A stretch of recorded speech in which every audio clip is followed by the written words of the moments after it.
the God of the heavens and earth. We're talking about the one God when we say Allah. I am by birth L.V. Janola Garrett. Y'all, my brothers and sisters, y'all forget I had that L.V. The L.V. was my mother's name. Jan and Ola were my two grandmothers.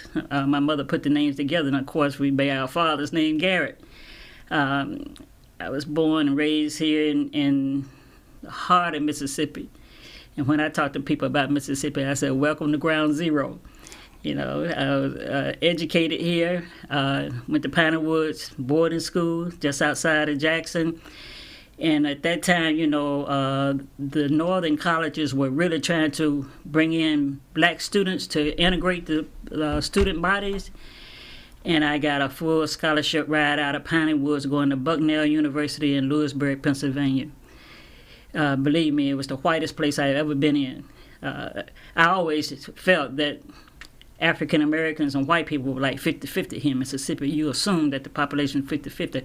I was literally shocked when somebody told me we weren't 50% of the nation's population. And then when I got to Bucknell, and out of a class of 3,000, there were like 7 African American students coming into Bucknell University. I actually had a Caucasian student tell me she had never spoken to an African American before. So my shock coming out of Mississippi, going north to school to a place like Bucknell University, also landed me the opportunity to speak with some professors who were also trying to pick my brain. They were trying to see where was I coming from too, because they didn't have a lot of black students. And one professor actually gave me a book called Black Muslim, a Caucasian professor. Handed me the book, and he said, I want you to read this. I was doing an independent study. He said, I want you to read this and give me a report back. Tell me what you think about the book, you know. And my response to him after I read it was, and the black Muslims was the Nation of Islam with Elijah Muhammad and that community. I could understand the movement. I could understand the premise. I wasn't quite buying into the religious aspect at that time, but in terms of the Nation of Islam being a response to white supremacy and white racism and oppression in this country, I could understand that aspect of what was written in that book called The Black Muslim.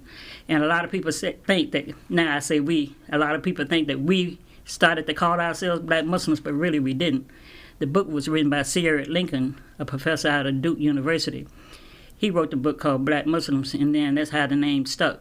People reading the book, they say, oh, those are the black Muslims. So that's kind of it in a nutshell up to that point.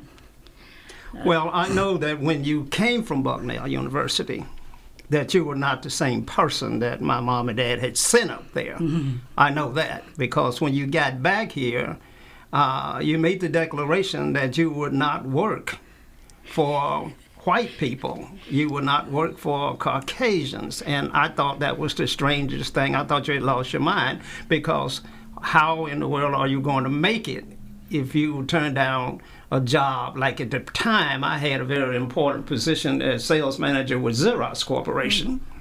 And I thought that corporate America, because we're in the middle of affirmative action, that a corporate America afforded you some opportunities to really move and get ahead. But you turn all that down. Well, so you look where you are now. You're not working for white America. You stayed with Xerox for a while, but you didn't stay there forever. And then think of our father, W.E. Garrett. I asked my father one time, why don't you work for the white man? I was sitting on the front porch. I remember distinctly. I said, Daddy, why do you don't get up and go to work for the white man? And he looked at me and he said, I can't have nobody treat me like that. I can't have nobody telling me when to stand up and sit down. And I could see in his face, something just came over him. He didn't want to be humiliated for a job. So he worked. Of course, we all know he worked sun up and sun down. He just didn't make any money. You know, every time we saw him, he was a lumberman, right? We call him a lumberman. He had a truck and he was going to the woods. He was cutting trees and hauling pulpwood. He had a sawmill. He was doing all that, but everything he made went back into the sawmill, you know, to keep it running. And I took a lot of my dad's personality and demeanor. And I remember just distinctly saying, yeah, I ain't working for no white man to tell me when to stand up and sit down and humiliate me on the job just for a few dollars. It's just kind of like I was a kid, but I could feel it having an impact. Well, it certainly must have had a major impact on you. So how in the world did you get to be a Muslim, and how did you get to Chicago and Elijah Muhammad? How did all that come about?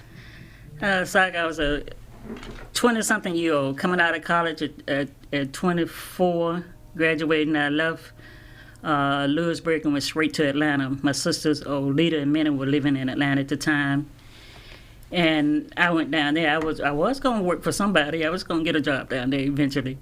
And as their associations, even though they don't admit it, it was their associations that began to look at the Nation of Islam and to see that as a viable avenue, because Dr. King had been assassinated, the Black Panthers had been emaciated, most of the movements out there were on the decline, had been so impacted by the government coming against them that they weren't standing up anymore. So when Dr. King was killed, and this is the nonviolent movement, people actually began to look at the Nation of Islam as an alternative to put our energies into, to put our support behind, and actually try to make a difference.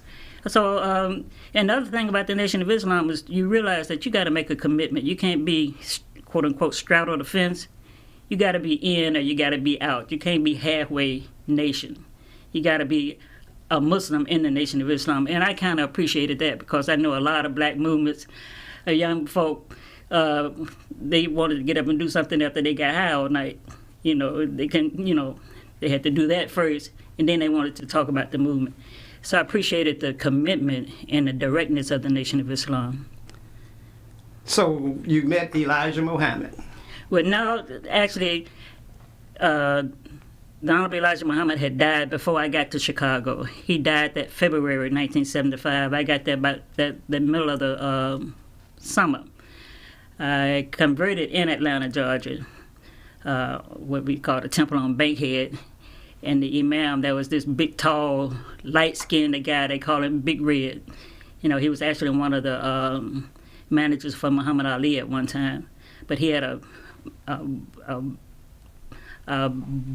booming voice.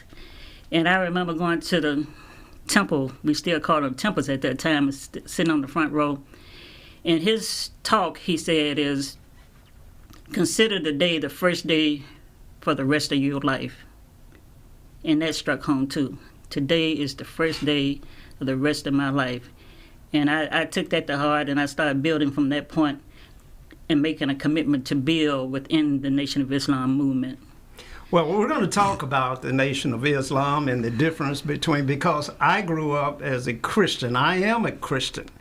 And your siblings are Christians, and maybe your brother Coleman, I'm not sure exactly what he is, but the rest of them profess to be Christians. And so how is it that you navigate with family members? I know your mom and dad were church-going folk and who believed in the Trinity, and with everything that they have, with their entire heart and being, believed in Jesus Christ as being the real Son of God, and believed in that Trinity. And the Muslims don't recognize Jesus in that way, and it causes a lot of conflict and confusion. Well, yes and no. And first we say we plan and God plans, and God is the best of planners. And also, there's a saying that in Christianity even, that the green tree can even catch on fire, So there are ways of being motivated spiritually that don't necessarily have to come from your immediate environment. It can come from within. And just look at us where we are now. Today we're sitting here in the heart of Ground Zero, Mississippi, talking about our relationship as Muslim and Christian and my conversion. Who would have thought, huh? Yeah. Coming out of 8 kids, one turned Muslim. Now we have some relatives that are Muslims, also. Yeah, well, especially coming out of the little brown church in the Vale. I mean, every Sunday and every Wednesday, we as a family were sitting in that church, and we were listening to our uncles preach and our aunts preach about the value of Christian life. I got to go to a commercial break, but we're going to be right back to continue this conversation. Just stay tuned for this real interesting dialogue with Ayesha Mustafaa. We'll be right back. Socrates Garrett ENT.com is a diversified firm specializing in recycled aggregates and crushed concrete. Socrates Garrett ENT.com's recycled materials provide the construction industry with significant economic and environmental benefits by recycling clean concrete rubble into MDOT grade rock materials. Recycled aggregates and crushed concrete can be applied to driveways, road construction, bank protection, parking lots, general bulk fills, and more. By using Socrates Garrett ENT.com's crushed concrete products, anyone from homeowners to general contractors can help reduce landfilled concrete waste, conserve natural resources, and gain significant economic savings on materials and disposal costs. For more information, please call 601-896-0084 or visit us online at SocratesGarrettENT.com. Advertise on WeBelieve.global, a brand new digital media platform. Share your brand with our audience on our many global live stream TV broadcasts and over the radio. For more info, visit WeBelieve.global or call 800-492-5186, option 1. We're broadcasting live from Jackson, Mississippi. WeBelieveDigital.com, an African-American owned broadcasting studio. The quality of our products is second to none. The South will certainly rise again, but this time it's going to look a little different. This time there won't be any plantation owners and masters. We won't even know who we're looking at when it rises again. You know, I was in Miami, Florida not long ago, and I could not tell the race of the individual that I was looking at. The browning of America and the browning of Mississippi is in full bloom. And so we're going to have to learn how to embrace the diversity rather than fight with the diversity. Ayesha, Mississippi was the economic king during the periods of slavery in the 1800s and on. I mean, this was Wall Street.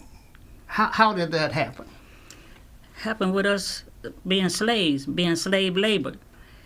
In Mississippi being the last holdout of most of them, because, the proclamation, the Declaration of Proclamation laid on somebody's desk in Mississippi until like 2019 or something before somebody found it and signed it. So it hadn't even been signed here to free. The Emancipation Proclamation hadn't even been signed here as a state. The slave trade. You're telling me that we really weren't freed until 2019? It hadn't been officiated. It's like you married, but didn't nobody sign the contract. So you may not be married. If somebody wanted to act a nut about it, they could, contest it. I brought this. I'm going to show you this book. This is Abdul Rahman Ibrahimi, African Muslim out of the area of Mali, who was brought here as a slave, was captured and brought into the slave trade, the transatlantic slave trade. They brought Africans out of West Africa, loaded onto those ships, and you've seen the pictures of them packed into the hull of the ship, side by side, chained, level by level by level. That's how America built its economy in the South, and this part of the world became Wall Street. The cotton was king. The economy of the South was the equivalent to Wall Street today, and that was built on the labor of the African slave who was brought here. Now, another interesting thing about the slavery was the trading itself. The shipment of slaves, of Africans into slavery, was first banned by England and the Europeans. And we talk about John Newton, who wrote the lyrics to Amazing Grace. He was a slave ship captain, and he was out on the Atlantic with the slave ship and ran into a storm that almost capsized the ship. So he prayed to God if he ever got out of that storm, he would never man another slave ship. So he wrote the lyrics to Amazing Grace, and then he went into the abolitionist movement. They banned the shipping of slaves, but they didn't ban slavery on the ground. So where were they getting the slaves from then? They were breeding slaves. We have to forget, not only did they transport slaves, they were breeding slaves for this economy, this cotton-based economy in the southern states. And that's what the Southerners fought so hard to hold on to, their resources. And then the other thing we forget about is that even after the Emancipation Proclamation and the slaves were freed, the white Southerner was compensated for his property that he lost.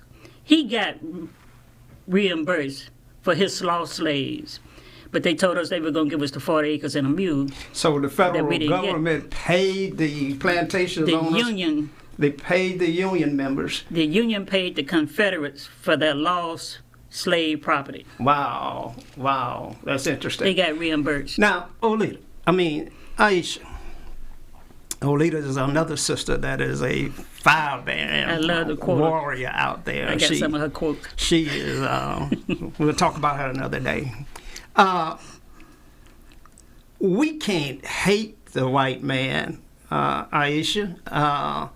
The breeding process that you're talking about created a lot of mulattoes in the African American community, and we got all colors of the rainbow in our race. And so some of that origin of African Americans originated right here, say, in Mississippi. And so I wonder if part of the problems that we have is that African Americans in Mississippi really don't have a culture. They really don't have a heritage. They really don't have a father. They long for their father. And it creates an environment where blacks won't support blacks and blacks turn on each other different from any other race, because we're not an original people from an original country. What say you?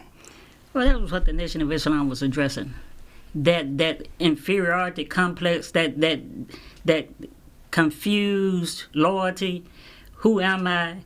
Am I black? Am I half black? Am I African? Am I American? That was the specific thing that the Nation of Islam was addressing. And the first thing that they had to address head on was the concept of white supremacy.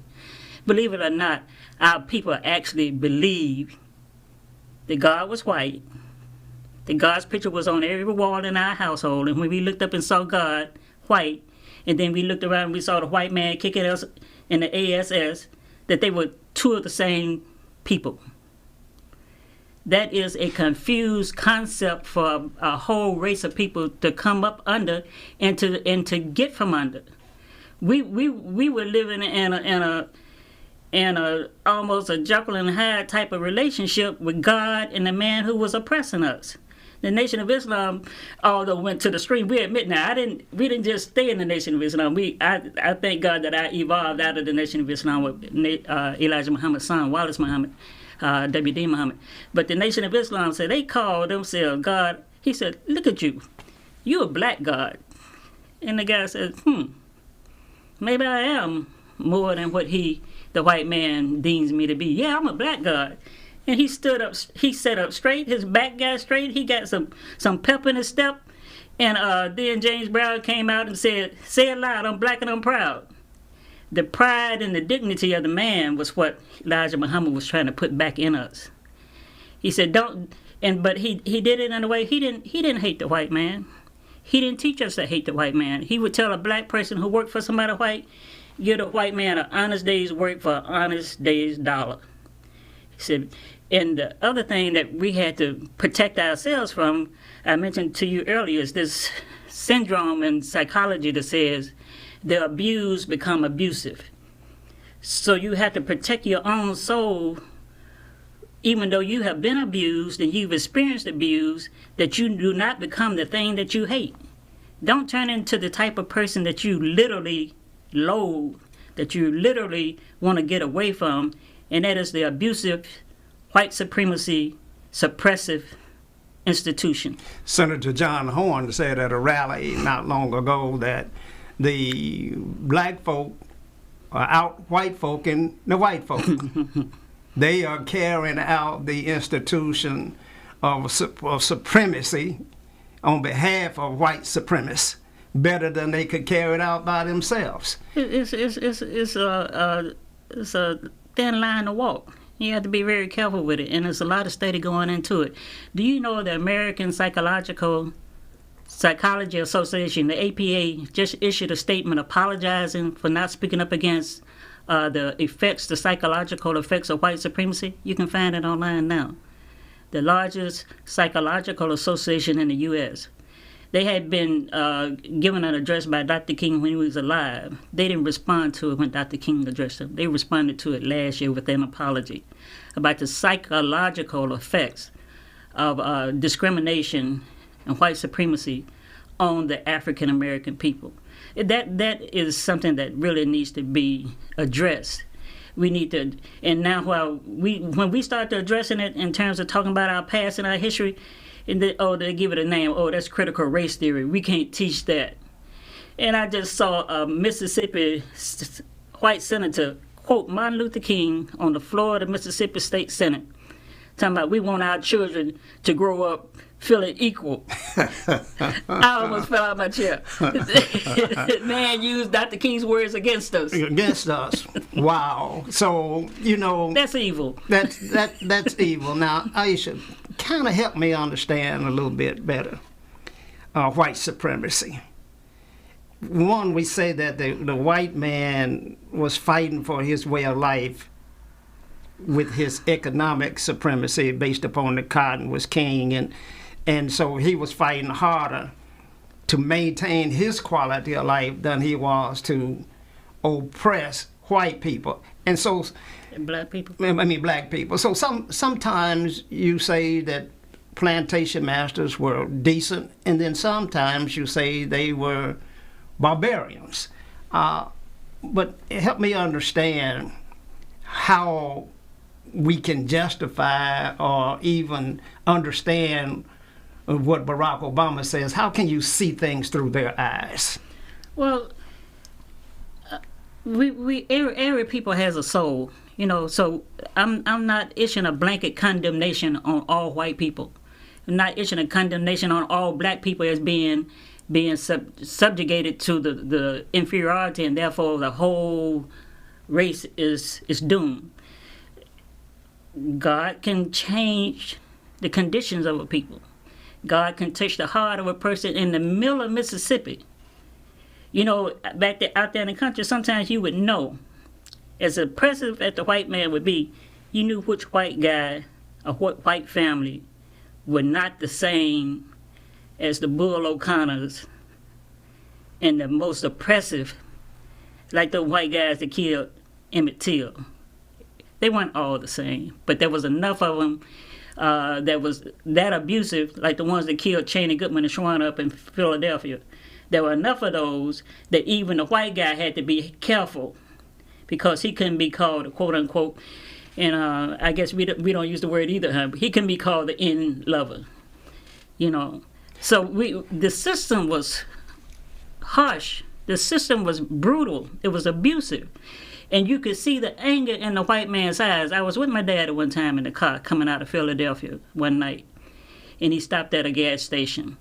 And that guy came out and told him he'd been sitting there too long to move on. My dad didn't move fast enough. The guy came back out there. I don't know what he had, but it was so much noise going on, my daddy just took off. And it dawned on me, something was about to happen because he didn't move fast enough. People don't... We were protected from a lot of... But you couldn't look a white man in the eye. You might get killed or slapped or beat down just for looking someone directly in the eyes. People had to step off the sidewalk. We know that was the conditions that we grew up in. And a lot of people went north that said, we can't take it. We got to get out of here. We had an uncle that we had to slip out of here. We had a lot of relatives that we had to slip out of here, and your parents, I believe, hid in the swamp to keep from being discovered. We are broadcasting live from Jackson, Mississippi, right here in the deep, deep South, where our hope and our prayer today is that the South will rise again and that it will look different, that all men will be created equal here and equal opportunity, that the last bastion that the white man is holding on to is the economic opportunities, where there is no sharing of economic opportunity, and that's why you have such poverty in the African American communities. And that's why they've been isolated and put in their own reservations right here in these urban cities. That's why you have high crime and you have all of the negative things that go along with that. Jackson, Mississippi has experienced the highest murder rate of any city in the nation, right here in the deep South, where we used to not even lock doors. We're going to go to a commercial. Stay tuned, and we'll be right back. S2-E14 is paving the way forward for a safer city government, delivering cutting-edge biosecurity and biosafety protocols developed internationally by top virologists and scientists using an all-natural cleaning solution, killing COVID-19 on contact like no other product on the international market. For more information, please call 1-800-281-9080 or visit us online at SGECOVIDsolutions.com. Let SGECOVIDsolutions.com provide innovative rapid facilities testing and world-class state-of-the-art biorisk safety protocols for all of your coronavirus needs. Call 1-800-281-9080 or visit us online at SGECOVIDsolutions.com. Do you have something to say? Do you want your voice heard? Join the We Believe Global lineup. Be the star of your own show. For more info, call 800-492-5186, option number 1, or visit online at webelieve.global. Welcome back to Socrates Garrett Live. We're broadcasting live right here at webelievedigital.com. You can call in 800-492-5186. You can advertise with us at 800-492-5186, option number 1. You can find us on webelievedigital.com. You can find us on YouTube. You can find us on Facebook and on Roku TV. So we're broadcasting in over 139 countries. And tonight my guest is Ayesha Mustafaa, a young lady that has traveled the world. And this is in the middle of Black History Month. And we've been discussing a few of the things and conditions that black folk had to come through from our perspective in Mississippi.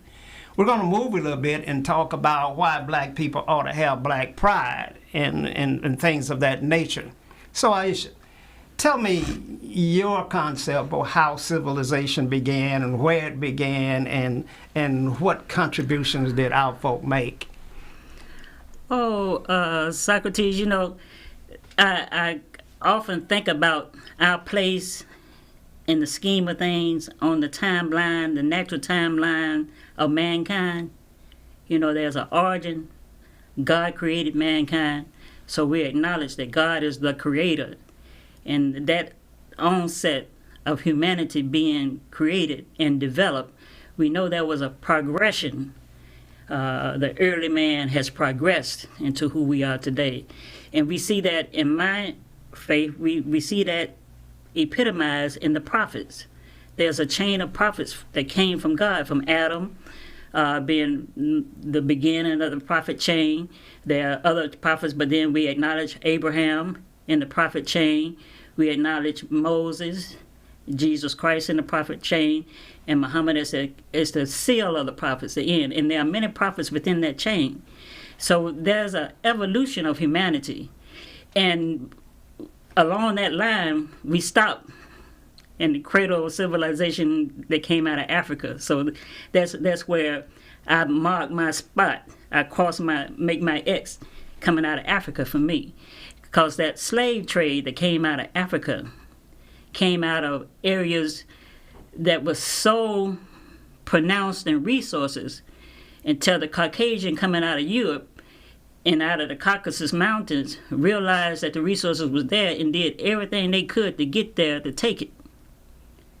So are you saying that first of all, you're saying that civilization began in Africa? on the chain of civilization began with Adam. And so where was in Africa Adam in the Garden of Eden? Where was that? In the Garden of Eden. I don't have a map with me, but it can be the Christians and other theologians can mark the place that's considered the Garden of Eden. But coming through Africa for us, that's where I can pick up my scent.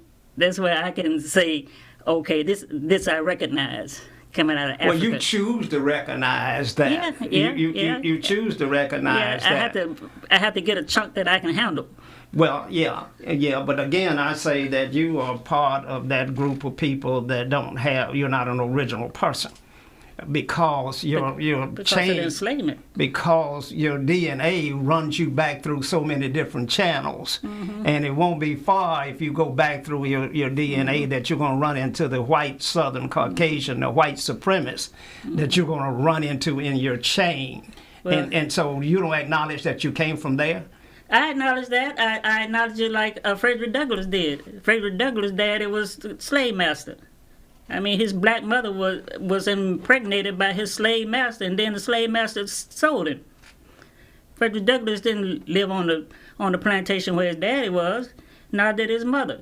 And Frederick Douglass would be, when he began to show his intellect and his intellectual abilities, people would get to marvel and would actually say, "Oh, that must come from your white father."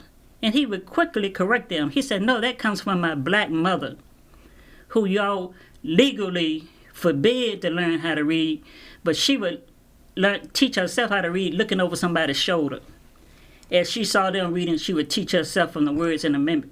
So that intellect, and then, we had the great empires of Africa also that reinforces our acumen to build. One of the Muslim, Mansa Musa, al-Mali, one of the great Muslim kings of Africa, had amassed so much wealth and gold until when he went on a pilgrimage from Africa to Mecca as a Muslim to make pilgrimage, he carried gold with him and gave it out to the people along the way till he literally broke other countries' economies because he was spreading so much gold freely. In Mali, what we used to be afraid of, somebody would tell you, "You keep acting like that, I'm going to send you back to Timbuktu." We thought that was a curse. But Timbuktu was a learning center that rivals what we call Harvard and Yale. Timbuktu had manuscripts. It had science. It had math. It had astronomy. It had all this great literature. And people would try to travel to Timbuktu to go to school. And the terrain was so harsh until if they got there, they said, "You can go to school free because just getting here, you paid for your tuition." And the greatest commodity in Timbuktu were books. We think that Africans don't have a written history. They don't have a literature, that they are only oral. They only have an oral history. That's not true. You have a museum right here in Jackson, Mississippi, with Okola Rashid and Imad El-Turk. They've gone to Africa and purchased manuscripts and brought them back here so that they can be studied and preserved. When Mali was overran by the conquerors, the Europeans, to save their manuscripts, they buried them. They took stuff out the library and buried it in the ground. And for years and years and years, those manuscripts stayed in the ground until families, the surviving families, and their inheritors finally began to dig them back up. And now they're being studied all over again. But our knowledge base out of Africa is enough for us to build a civilization in itself. So you cling to that I love it. genealogy that gets you back there to the mother country, and I understand. I just hope my white heritage didn't dilute me too much for my my dual citizenship, because there's some African countries now that will give you dual citizenship if you can show your linkage to that particular area. Ghana and some other countries will give you dual citizenship. Well, maybe you could get dual citizenship here in Mississippi. That would be good too, if you were able to get that. So let's talk a little bit about that part of the world. And when I grew up, there were 5 basic races that were taught, and there were the blacks and the Asians and the Indians and a couple more, but an Arab was something that wasn't mentioned very much during that time. Where did the Arabs come from? How and speak to the fact that I believe during the Iraq War that you were flown over to Saudi Arabia. The Kuwaiti War. The Kuwaiti War, that's flown over to Saudi Arabia to sit over there for some unknown reason, because we thought you had lost your mind to fly into a war zone. So tell me a little bit about the Arabs and tell me how you got over there. Well, the story goes, and it's interesting because, there's Abraham, right? Abraham is his first wife is Sarah. Abraham is in a journey through Africa, and for some events that happened, one of the African kings gave him Hagar as his slave girl. It was to a man for some insult. They thought that Abraham had been shown. Hagar, that Christians usually malign and call the troubled woman, was given to them, Sarah and Abraham. Abraham fathers children with both. Sarah has children, Isaac. Hagar has children, Ishmael. The Arab line, it says, goes from Hagar and Ishmael. The Jewish line goes with Abraham and Sarah. Hagar is put out, right? As we know, the story goes, Hagar is dismissed from the household. Abraham takes her to a barren land that's now called Saudi Arabia. And the word Saudi actually means black. The word itself translated is black. No, I didn't know that. Saudi Arabia, in the peninsula, the water peninsula between Africa and Saudi Arabia, you say if you study history, it has widened over the years. It wasn't that wide before. It was almost one with Africa. Hagar is left in a barren land near what's called Mecca now in Saudi Arabia with her child Ishmael. And the story goes that Hagar is actually runs out of provisions, and she starts searching for water. And the water comes up at the hill of Ishmael as a spring, and that provides her with nourishment because she's in the desert alone with an infant, and she's out of provisions. And as the water springs up and she fulfills her drink and she can make milk for her baby, then comes along caravans. And the caravan sees this woman with water, and they actually have to ask her permission. May we have some of your water? They call it Hagar's water. They call it Zamzam. Zamzam, and she kept trying to get the water to stop running. And Zamzam was to stop, and the water wouldn't stop running. And it actually springs up today in a spring in Mecca. When people make pilgrimage to Mecca, they drink from the spring of Zamzam, the spring that came up at the hills of Ishmael for his mother Hagar, and that is the start of the Arab movement. Now, the other genealogies and all that, the archaeologists can probably put more meat on those bones, but that's where we see it spiritually as a divide, and that was the Arab nations coming up from a black woman, Hagar. You believe in that concept so much until you name your son Ishmael. And Ishmael meant he who hears and obeys. I was praying for the best. He who hears and obeys. Wow. So why would the king send for you from Chicago to Saudi Arabia, and why would you go? Our leader, Imam W.D. Muhammad, the son of Elijah Muhammad, when he came into leadership in the Nation of Islam, like the many of the Muslim nations worldwide rejoiced because they were afraid of the Nation of Islam teaching Islam improperly. They were afraid of some of the concepts within the Nation of Islam which were not in accord with the Quran itself. When Wallace Muhammad the Son came into office, he made that movement to bring that whole community in line with the teachings of the Quran. And leaders all over the Muslim world rejoiced. And they would call on Wallace to be at the table when they made major decisions and when there were events happening in the Middle East. So Wallace is split from the black Muslims at this point? Well, if you're talking about Minister Farrakhan, that's a different, we say we're two different branches from the same tree. Okay. So he's another branch. Wallace is the branch that went into mainstream Islam. Minister Farrakhan still adheres to a lot of the old Nation of Islam teachings. So when Wallace went into mainstream Islam, the Muslim world rejoiced and brought him to the table. Hold your point right there. We're going to get into some really deep conversation about Saudi Arabia and why this young lady from Farm Haven, Mississippi, right here in Madison County, had the nerve, had the vision, was called upon to come and sit with the folk in Saudi Arabia during the Kuwaiti War. To this day, I don't know how that happened. We're going to break for a commercial, and we'll be right back.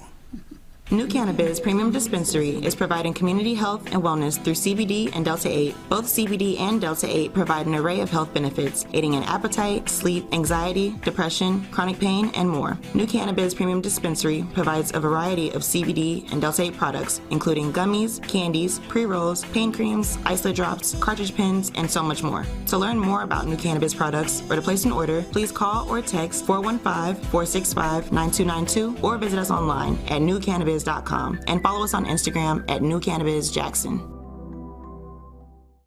Advertise on WeBelieve.global, a brand new digital media platform. Share your brand with our audience on our many global live stream TV broadcasts and over the radio. For more info, visit WeBelieve.global or call 800-492-5186, option 1. We're broadcasting live right here from Jackson, Mississippi, the heart of the deep, deep South, where African Americans are experiencing tremendous poverty rates and high crimes and a lot of social ills. And it's probably happening all across the country with African Americans. So we're going to have some intervention. We're going to have a method of reinstalling black pride for black folk to know who they are, where they came from, and what they should be about, and why they should not hurt one another the way that we have things going on now. So we're having an interesting conversation with a young lady that came out of Madison County, Mississippi, Farm Haven, Mississippi, who finds herself now in Saudi Arabia in the middle of a major war to bring some type of cohesiveness to the situation.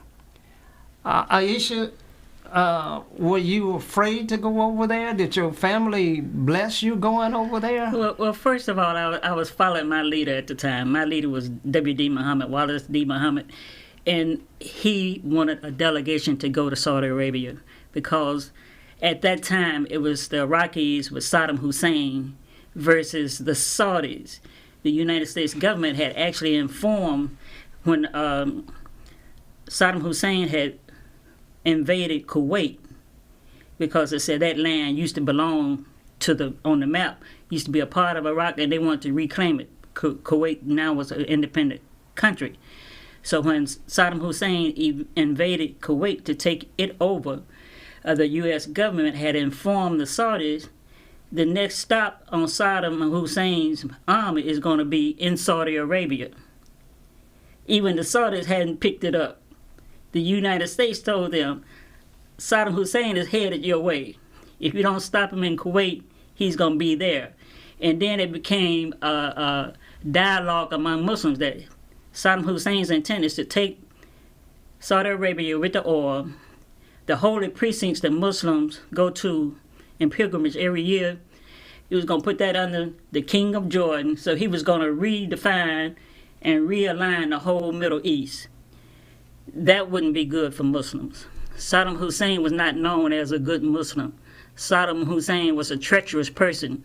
No matter what else you might have thought of him, his treachery was paramount. Nobody wanted Saddam Hussein to be over the holy precincts in Saudi Arabia, even though we got some issues with the Saudis now too, but that's a different conversation. But when that the U.S. made the support of going into Kuwait to liberate Kuwait from Saddam Hussein, they wanted support from the Muslim Americans. And one of those supporters was Wallace D. Muhammad. And when he took his delegation there, at the beginning of the Kuwaiti, the Americans liberating Kuwait, he took a delegation with him, and I was part of that delegation and went with him. And of course, I did. I wrote letters to all of you all 7 of you all, told you where my children were, who should go get them just in case we don't get back. And one of y'all lamented, one of my older sisters said when she said, Dad, I got to go raise 4 kids now. Only responsibility. You mean I got to go raise 4 kids? Yeah. I said, well, this is who they're with, and that's where they'll be. And if anything happens, you have to go get them. I know that your brother Coleman indicated that you first ought to get an insurance policy. That's his answer to everything. yeah, get an insurance policy. So you're there in Saudi Arabia. Did you? What countries have you visited? Well, the Middle East. I've gone to Riyadh, Jeddah, the Holy Prince of Mecca and Medina. Mecca's making Hajj pilgrimage to Mecca. I made pilgrimage to Mecca. That's my main travel. Then in our relationship with a group called the Focolare, which is a Catholic-based group, the founder of the Focolare was Kiera Lubick, a lady named Kiera Lubick, who in World War II used to go out and find resources between the bombings and bring them back to the people who were in the shelters. So Kiera Lubick started a movement called the Focolare, which means the hearth in front of a fireplace.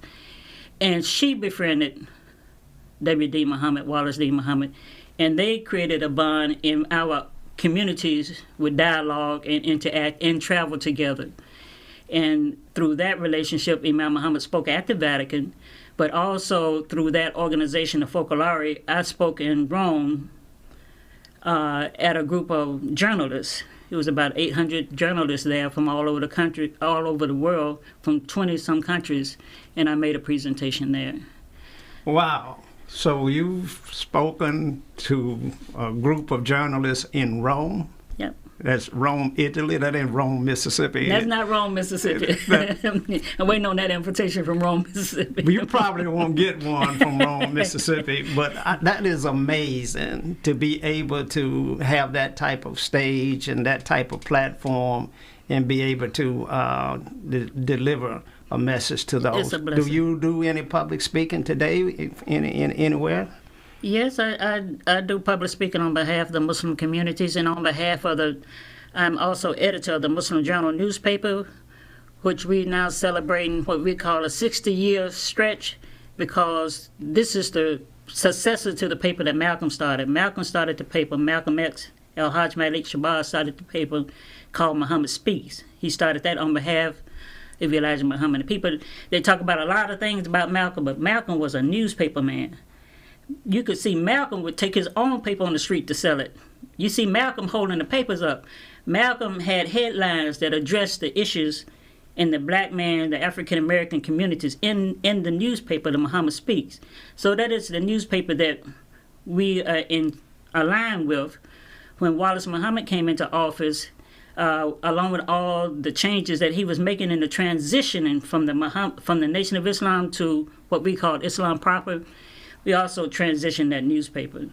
And the newspaper that I'm editor of now, its origin was Muhammad Speaks. So that's 1961 to 2021. That's a 60-year stretch. Wow. And so I speak on behalf of the newspaper quite frequently. Well,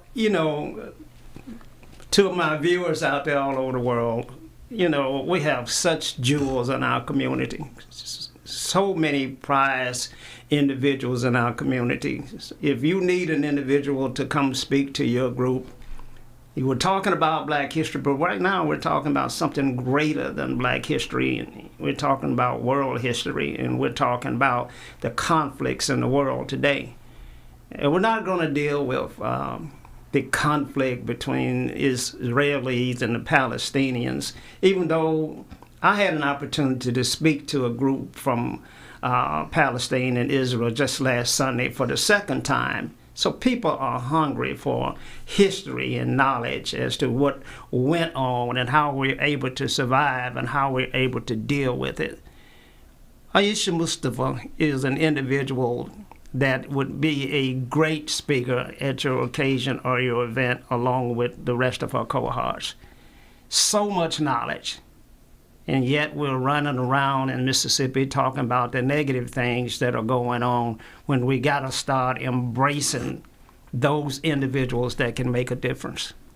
You see, if cotton was king and white supremacy was the rule of the land because they were trying to preserve their standard of living and their quality of life at all costs, and the brutality associated with slavery wasn't called for the brutality. The barbarism that showed up wasn't called for in this slavery. And when cotton was no longer king, Mississippi had the highest number of African Americans of any other state in the nation. There were more African Americans in Mississippi than there were Europeans. There were more blacks in Mississippi than there were Europeans at that time. Now think about this. If Mississippi had embraced this diversity at that point, you no longer have cotton, but what is it that is your greatest strength? Your greatest strength is your diversity. If Mississippi had embraced that diversity as opposed to trying to maintain a wrong way of life, then today, all of the big museums, all of the music industry, all of the arts, everything emanated from Mississippi. All we had to do was capture it. And today, we still fight one another. We still try to oppress and suppress and keep and beat people down so that I can maintain my position in life. There is no win in that concept. Ayesha, it's been wonderful talking to you. I want to give you the last word or two. We got about a minute left. Anything you want to say to the viewers out there? Oh, it's such a swell of thoughts have come forth. One I want to go back to real fast, and that's our father. Go ahead. I always tell people in my conversion, Islam, and them, my parents becoming aware of that conversion, me coming out of college and coming home, I always remember the interrogation that I went through with my father. I always say the FBI ain't got nothing on W. Garrett when it comes to interrogating a girl out of 8 children that decided she's going to break off and go follow her own religion. So I always remember that interrogation, but I also remember at the end how he relaxed. And I always, my daddy accepted me, Muslim, because when he said, "Gal," everybody was a gal, right? "Gal, don't you know how you live on this earth?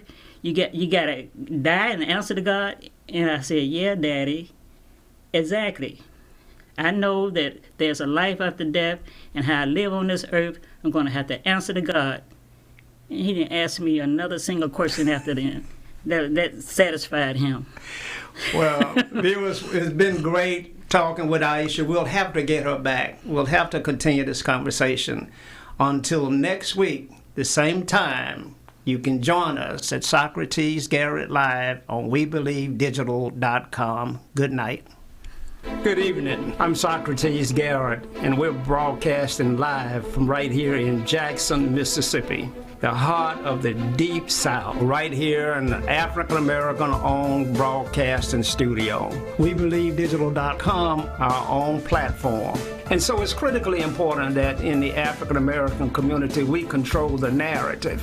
I look forward to receiving opportunities to show and advertise your products for goods and services and to move your brand along in this community. We're broadcasting live on Facebook. On We Believe Digital Podcast, go to Roku and download our app, and We Believe Global, with shows like this to bring articulate, intelligent conversations discussions and dialogue to our platform. So I'm here to continue sounding the alarm. This is how the South is going to rise again.